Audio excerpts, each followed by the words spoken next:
Good evening, everybody. It's Richard Bowser, editor of Property Investor News, and welcome to our first webinar, well, certainly first webinar of October, and it's the first webinar we've done since June. So thank you for attending tonight. Quick summary. I'm going to do a short talk for 10 minutes. And then I'm going to hand over to Karl Griggs of CPC Finance, and Karl will run through the theory and the practical aspects of what is being described now as by BRRR, which some of you will probably be familiar with. It's just a reinvention of something I've been preaching for many years, by add value, rent out, refinance. So Karl will obviously explain in a lot more detail, and he's got some case studies, recent case studies to go over to show that it's not just theory, it is in fact being done in a practical context, and it's certainly a strategy which can be applied next year, that's for sure, or going forward from now, in fact. So that'll be over to Karl, and then around 8:10, 8:15, we'll switch over to Suzi Carter, who's our resident commercial property commentator in Property Investor News. Suzi's been writing regularly for us since the beginning of this year, and she'll be giving an update on current market conditions, but in particular, she'll be going over 4 or 5 strategies for commercial property investing that she is clear will work in 2022. And that's going to be a bit of a theme of the next few webinars in Property Investor News, because it's all very well talking about what has worked in the past, and I do know that some organizations create a lot of revenue from preaching about stuff that might have worked 5 or 10 years ago, but it's more about what's working now and what will work in the future that you guys really want to know about. History does repeat itself, but there are cycles, as I've said so often, and sometimes throughout the cycle in property and business and the economy, there are some times when strategies actually are not that applicable, and also in specific areas as well.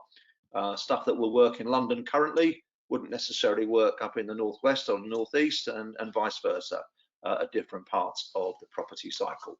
So yeah, so I'm Richard Bowser, I'm the editor of Property Investor News. Thank you for attending, as I've already said.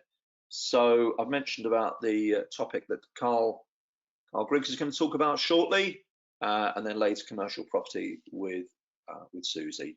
So Karl, I believe you are there. Yeah, I'm here. Good evening. Good. Yeah, I'm here. Good evening. Good. Right, so over to Karl Griggs from CPC Finance. Thank you, Karl. Okay. Right. Good evening, Karl Griggs from CPC Finance. Just a few details about what we do. Just a little outline. We're a directly authorised mortgage broker, dealing all types of finance secured on property and land, first charge, second charge, investment, regulated, all sorts. There's a team of us that help process the applications from start to finish, including the most important part, getting them completed with your solicitors. Yeah, as I said, any types of finance, all covered off there. There are other ones that will come to mind, but we do deal with all of them. So that's just a summary of what we do. So on to when I spoke with Richard, and we wanted to do a topic, the BRRR came up. There's a slight amendment on that as well, because as much as a lot of people want to buy, refurb, rent and refinance, there are people that want to buy, refurb and sell. So what we're going to talk about tonight covers all of that. What I've done on the next few slides is given some different examples of the types of projects that we've funded and the different types of the bridging finance and how it's been used. This is a heavy refurb product where the clients have bought the property and then they've converted it day one as a single unit while they applied for the correct planning later. Pictures of while we started with the kitchen, they've even started the work, and then if the next slide just shows you how they finished it. And on this particular property, they converted this from the house into a HMO with a license, but they didn't let it out. They let it out on, well, they did let it out, sorry, they let it out on a single AST while they applied for the planning to convert for the actual HMO use. Just a summary of it.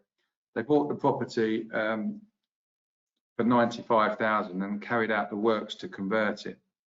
Applied for the license and the license was granted, but they, as I said, they couldn't then let it out. Without the right planning, the single value property as a residential valued at 160.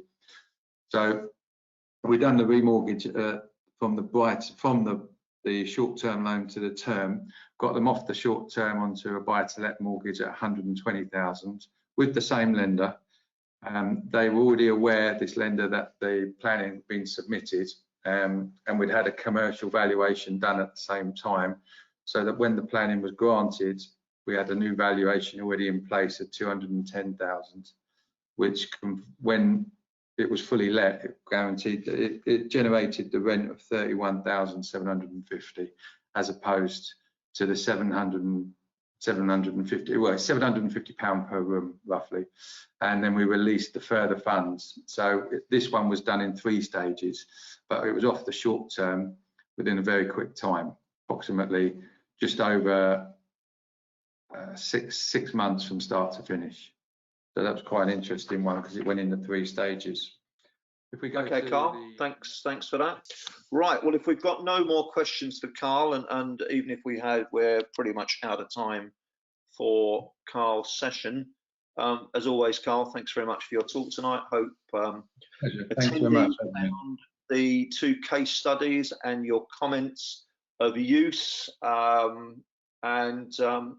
thank you. Right, so Suzi Carter on board for a presentation on commercial investing, commercial property investing.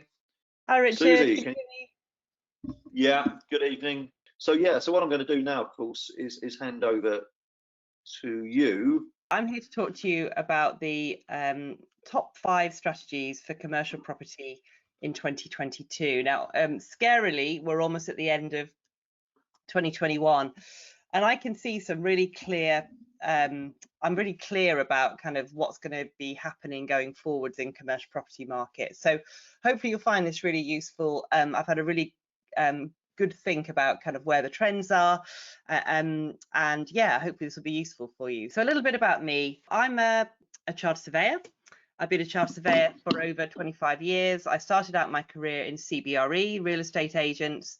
I then went to work for Kingfisher, the large retail group. But I left the corporate world in 2015, and so now I'm a consultant. I'm an investor in my own right for both residential and commercial property. And I also run the Commercial Property Academy, which is my real kind of passion project. So I don't think I need to tell you what's been happening the last 2 years. I think we're all more than familiar with all the with the kind of uproar that's happened in 2020 and 2021. But what's really interesting from a commercial property perspective is how the market has reacted, because there's been a very, very unique set of circumstances that have happened as a result of COVID and Brexit actually as well. I think we tend to forget Brexit, but obviously that's been a massive generational change as well.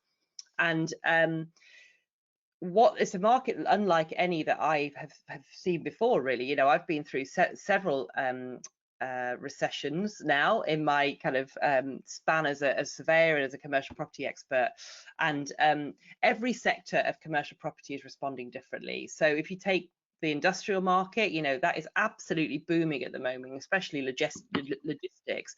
But then you've got pockets of retail that are just, you know, really crippled, you know, department stores, shopping centres, large, medium-sized shop units.